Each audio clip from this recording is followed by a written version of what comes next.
वज्रकुंड मंदिर की रहस्यमयी कथा एक भूली हुई गाथा। कहते हैं भारतवर्ष की धरा पर एक समय ऐसा भी था जब देवता और मानव एक साथ विचरण करते थे। तब साधना और दिव्यता की ऐसी ऊंचाई थी कि स्वयं देव भी धरती पर उतर आते थे। ऐसे ही एक समय में विंध्याचल की पर्वत श्रृंखलाओं के बीच बना था एक अद्भुत मंदिर, वज्रकुंड मंदिर। यह कोई साधारण मंदिर नहीं था। मान्यता है कि इसकी रचना स्वयं देवऋषियों ने की थी, ब्रह्मांड से गिरे दिव्य पत्थरों से।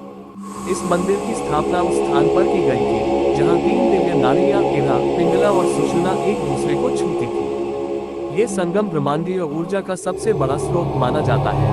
मंदिर का केंद्र था गर्भगृह, जहां स्थित था एक रहस्यमयी ब्रह्म शक्ति पिंड। यह कोई मूर्ति नहीं थी, न ही कोई पत्थर। यह एक तैरता हुआ क्रिस्टल था जो बिना किसी सहारे के हवा में स्थिर था। कहा जाता है कि जो भी उसके निकट गया उसके भीतर सत्य और ब्रह्मज्ञान का प्रकाश फूट पड़ा, यदि उसका हृदय शुद्ध था।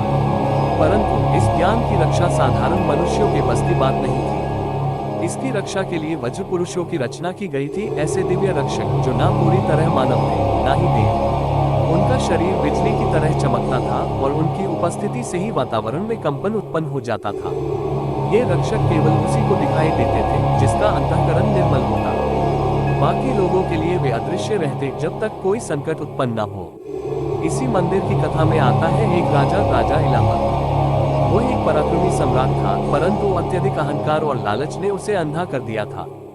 जब उसने ब्रह्म शक्ति बिंदु की शक्तियों के विषय में सुना तो उसने उसे पाने का संकल्प लिया। अपने सैनिकों और शस्त्रों के साथ वह विंध्याचल के जंगलों में पहुंचा। घने वृक्षों और सर्पों से भरे उस रास्ते को पार करते हुए अंततः वह मंदिर के सामने पहुंचा।